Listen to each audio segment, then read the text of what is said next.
Charley Steiner, the Dodgers radio play-by-play broadcaster. You got Game 1 Braves tomorrow, and Charley joins us now. Hi, Charley. How are you? First time, long time. Good to visit with you. Things are great. Yeah? This is the time of year we work for. Well, we had Rick Sutcliffe on last hour, and I said, is there any, are you surprised that Clayton Kershaw is not, going Game 1? And he said no, because he's not the ace of the staff anymore. What do you make of that? I don't know that I would go that far, but down the stretch, Ryu's been great. Kershaw has kind of scuffled down the stretch. A couple other things at play. One, Ryu can pitch on regular rest, and so too can Kershaw, who, if need be, can pitch in Game 5. So I don't think this is a major alteration as much as it is a tweak. But Ryu down the stretch has had an ERA of under 2. He's been great. Yeah. Well, how would you handicap the National League playoffs? Because the Braves feel like an unknown. Milwaukee, it still feels like, have they proven themselves as the team to beat? Throw the Dodgers in there, and the Rockies eliminating the Cubs. So feels like it's wide open, is it? Probably. I mean, the Dodgers have been there and done that. Milwaukee seems to me, again, from afar, we haven't seen them in a long time. They're the team that seems to have the juju this year. Everything seems to be going right. Their bullpen is unconscious. They've got the best player in the league this year in Yelich. I mean, it just seems to be falling into place. Of course, that can change in 2 or 3 games. The Rockies and Dodgers, they know one another pretty well. The Dodgers, I think, are a little bit better than they are, if for no other reason, familiarity breeding contempt, and the Dodgers won 13 out of 20 from them. So I think as of whatever time it is in the morning, October the 3rd, the Dodgers and the Brewers would be the most likely combatants. And I feel kind of badly in a way for Colorado, just knowing what happened last year in the postseason when the Cubs and Nationals beat the hell out of one another and the Cubs' rotation was a mess. And Arizona had the same issue in the first round of the playoffs with Colorado. And so their rotation was a mess. So the Rockies are going to have a hard time, all things being equal, against Milwaukee. But they don't know who's going to be pitching tomorrow, much less 2-3 days down the road. It's going to be a game deal. Yasiel Puig in the post-National League West celebration in the locker room said that he guaranteed they were going to win the World Series. I'm curious how other Dodger players view Yasiel Puig and him saying something like this. It's Puig being Puig. And that's what you get. You have this unbelievable talent who kind of toddles to the beat of his own Beats headset. So he says stuff, and it's, I think, Puig being Puig. But again, Joe Namath guaranteed a Super Bowl, and that didn't work out too badly either. Yeah, but he was the star of the team. I don't know. But, Puig is not what I think we thought he was going to be. I think he's a good player. I think he's, and he got hot at a great time for them. I just didn't know if they kind of look at him the way you described him is, that's just him. He's just funny and goofy, and, we let him say what he wants to. It's not like Clayton Kershaw is saying, I guarantee this. Right, and Kershaw doesn't go down that path, nor does he see the life through his eyes as Puig does. Again, Puig is a supreme talent, and I still think he is going to get better as a player. He is right now in a big situation. He's dangerous, and if I'm the other team, I'm not sure I want to mess with him. But then again, that's one of the things that Dodgers have going for them, this incredible depth.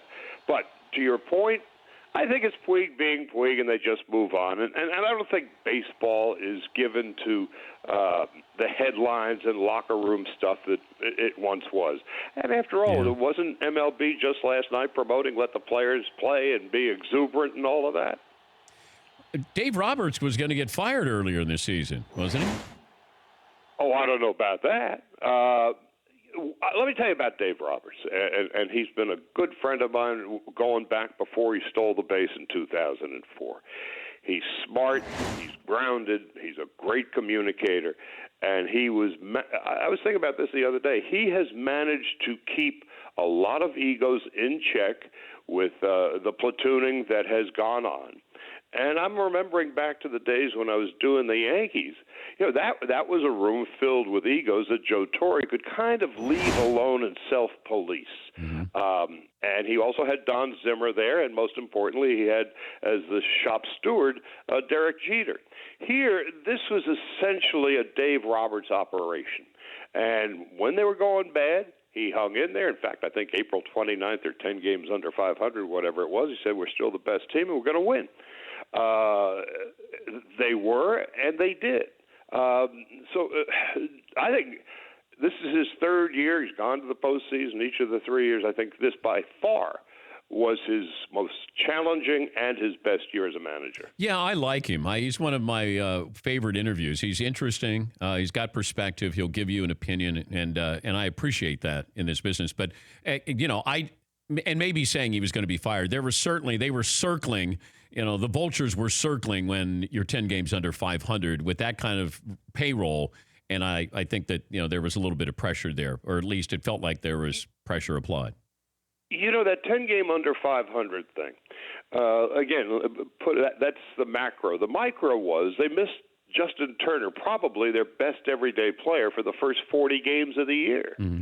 And it really wasn't until about the middle of June when the team started to heat up and Turner was back every day. That broken hand, wrist, naturally hit the last day of spring training, missed 40 games.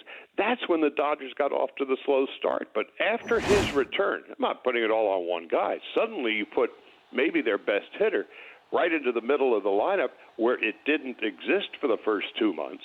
That was a big difference.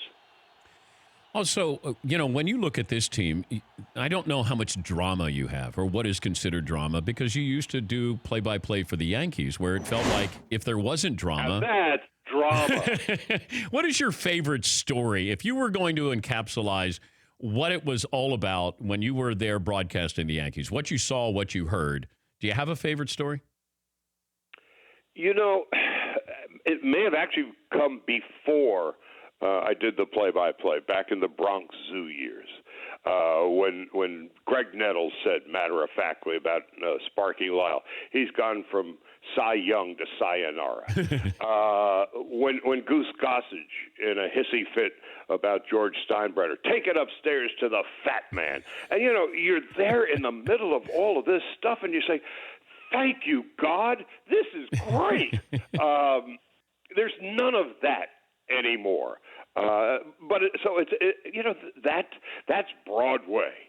Here it's Hollywood. It's not quite as manic and bizarre as it was 30, 35 years ago. If you were doing the pecking order or the totem pole in Los Angeles for sports teams, where are the Lakers, where are the Dodgers, and where are the Rams?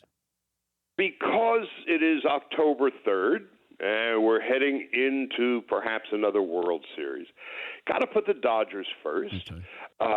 The Rams are moving up down the stretch they come, and the Lakers, with the arrival of LeBron, takes that to, I think, more of an entertainment level rather than a competitive level. The Rams are the NFL.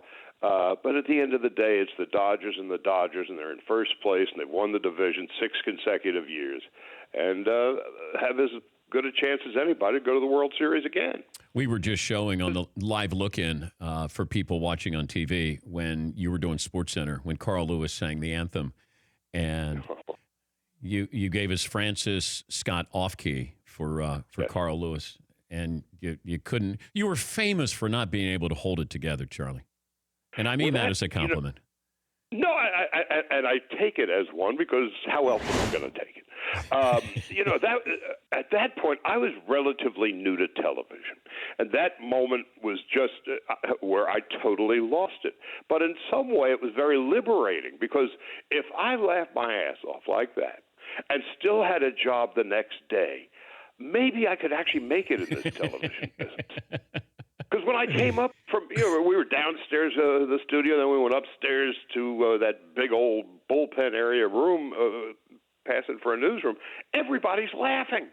And I thought, well, okay, maybe I did survive this thing after all. And I think you guys ran it at 11 o'clock that night, too. And every anniversary, Carl and I are on television together. And in the 100th anniversary of ESPN, he and I, despite being phosphorus, will be dates.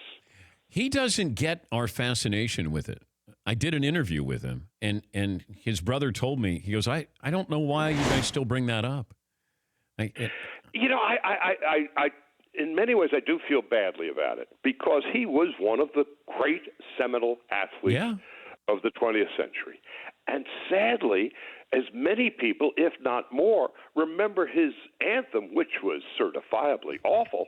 And I'm the sidecar on this runaway motorcycle.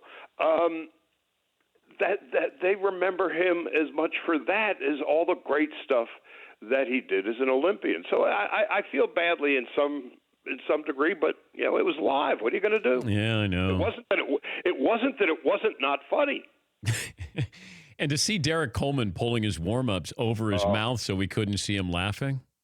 Oh, that morning, the morning that we decided to run that, I was driving into work, and I listened to WFAN, and they had like 10 seconds of the anthem. And we used to have those morning meetings, and we'd sit around and what stories, ideas. I said, I heard something on the radio this morning. Carl Lewis did the anthem. It wasn't really very good. Maybe we have it. Well, they got it. And the rest, sadly, is history.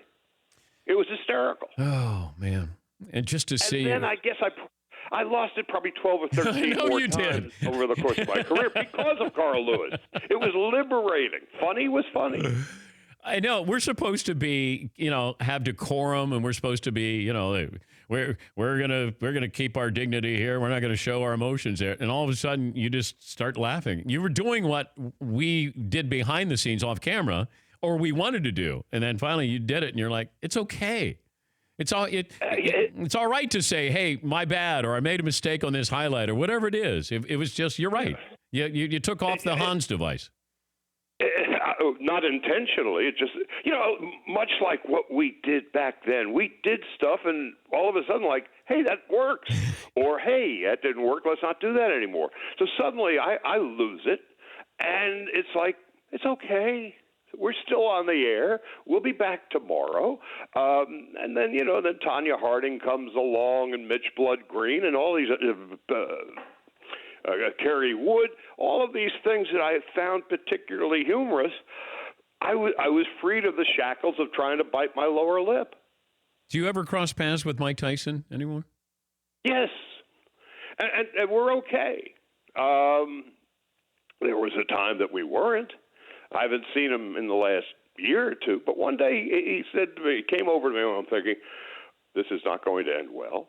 And he gives me a big hug, and he said, it's nice to see you. And he just said, in retrospect, you were always fair. He, at that time, had a difficulty of trying to negotiate the path between what he perceived as friendship and what my job was to cover him. So he always felt that I should be defending him. And I said, no, it doesn't work that way. And it took a long time for him to finally come to terms with that and realize it. Charlie, have fun in the postseason. Always great to catch up with you, and thanks for joining us. Anytime, Dan. Thank you. That's Charlie Steiner, Dodgers radio play-by-play voice. For more Dan Patrick Show, tune to Audience Channel 239 on DirecTV or download the Dan Patrick Show app.